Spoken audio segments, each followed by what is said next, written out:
An old mountain bike is a great platform to build up a high-performance touring bike. I have some second-hand parts laying around that will take this giant boulder here to that level. Some parts are pretty cheap, so it won't break the bank to buy them new either. The focus here is on comfort, functionality and durability, the most important aspects of a touring bike. As always, I will sprinkle in lots of useful tips and tricks along the way, and at the end I will give you some important tips what to look for when buying a second-hand bike for a project to do yourself. Let's begin with the cockpit. Straight mountain bike handlebars are great for on the trail but lack an ergonomic back sweep to put your wrists in a more natural position while touring long stretches. This helps to prevent possible wrist and hand issues and gives an overall more comfortable ride. This old Ergotech bar I have laying around is a very comfortable and cheap bar that will put your wrists in the right position. The only upgrade that I had to buy off the shelf was the quill and stem to attach the handlebar. I will also put on a handlebar mount to attach the handlebar back, but I will discuss that a little bit later on. Onto the saddle. Most saddles out there are not very good for long days on the bike. They start to hurt your backside, which really downgrades the enjoyment of riding a bike. The Brooks B17 is perhaps the most iconic saddle used by touring cyclists for decades. This one I bought barely used second-hand for my 2-year world tour. It's not hard to find one in good condition. Be sure it isn't too used though, as the leather will form to your behind over time. And that's the trick, it's in the forming, so you create a custom and comfortable fit. The leather needs a bit of TLC from time to time with some leather grease. Another important place where you make contact with the bike are the pedals. A good platform to set your feet when pedaling has to give you a confident sense of connection and comfort. The key, in my opinion, is to have a large surface area where you can shuffle around a bit to change up the position of your feet, aiding in staying comfortable. A large platform will also create more contact area for your feet, which gives a better sense of connection with the pedal and therefore the bike as a whole. Flat pedals like the Nuke-proof Horizons here are a great option.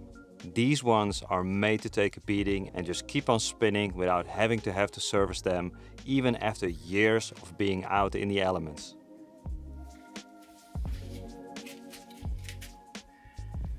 Another important consideration are the tires. A touring tire needs to be durable, make good contact over a variety of surfaces and give a comfortable and smooth feeling to ride. Mountain bike tires come in many forms and often have a rugged thread pattern to be able to grip off-road surfaces. These are not ideal on paved surfaces, as a lot of thread patterns cause vibrations which can be heard, felt and also add rolling resistance. The Schwalbe Marathon series tick all the boxes. In front I am installing a regular marathon, which can do over 20,000 kilometers in my experience. I had hardly any punctures with it over 2 years of continuous touring and they are very quiet. On the back I'm putting a Marathon Mondial, the most beefy version in the series. They make a bit more noise and have noticeably a bit more drag compared to the regular marathons, but they make up with a nice thread profile for a bit of extra grip and most importantly they are even more durable where you need it most, on the back where the tire wears fastest.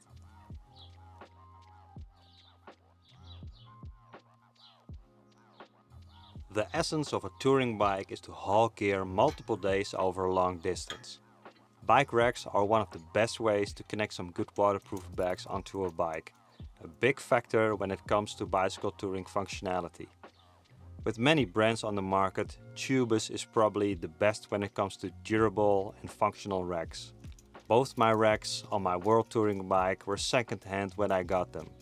You can check that bike out with the link popping up in the upper right corner. The rack that I'm putting on the front is the Tara model from Tubus. Simple and effective with the tubing looping over the wheel, a place I often use to put an action camera.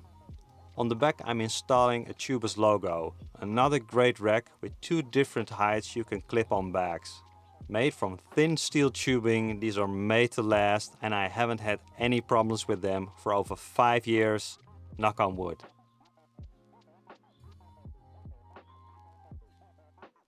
Fenders can make a massive difference if you ride in wet circumstances. Water and mud is stopped from being flung up at you by the spinning wheels. It prevents road debris from being kicked up as well, helping you to stay cleaner. The SKS Blue Mails are made from plastic aluminium composite, making them very durable and lightweight. They're a bit of a hassle to get installed properly, but with some patience it's totally doable. They're also a defining look in the transformation from a mountain bike to a touring bike.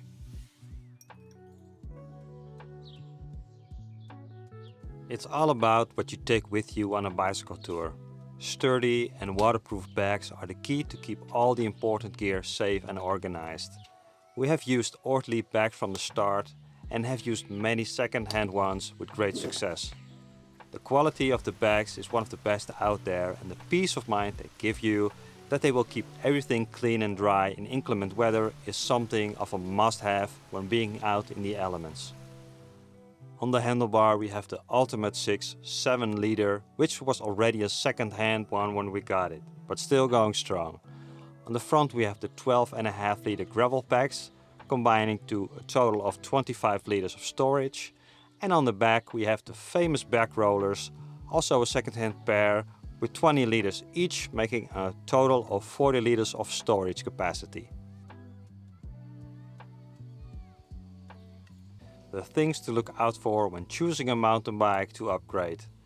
Of course you want all the components to work well. Shifters shifting nice and easy, and also the brakes functioning properly. A 3x drivetrain are the most common and will probably give you an adequate shifting range. See that nothing on the frame is bent out of shape, including the derailleur and the derailleur hanger. When riding, preferably there are no creaking noises going on. It can be hard to source where they're coming from.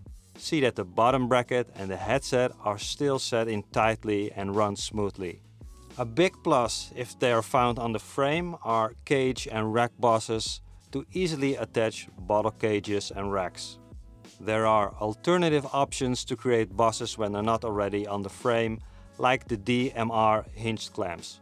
Look if the wheels are sturdy and true, and that also the spokes still have good tension. You want at least 32 spokes for the wheel to be properly strong. If there are rim brakes on the bike, you want to make sure that the rim brake surface isn't too far worn. The wheel could be insufficiently strong going forward if the rim is close to being worn out. If things are out of order or need to be replaced, it's not that hard, but will take some perseverance in some instances. YouTube is full with great tutorials, and in the links down below I will list a few great resources. For me it's highly rewarding to be able to upgrade and maintain components, and therefore the bike as a whole. The reassurance you get by having some in-depth mechanical experience from working on your own bike is a wonderful thing to have under the belt when things go sideways out on tour. If you're interested in what tools to take with you out on tour, check out the video right here. Be sure to like and subscribe for more videos like this. Thanks for watching, and I'll see you out on the road.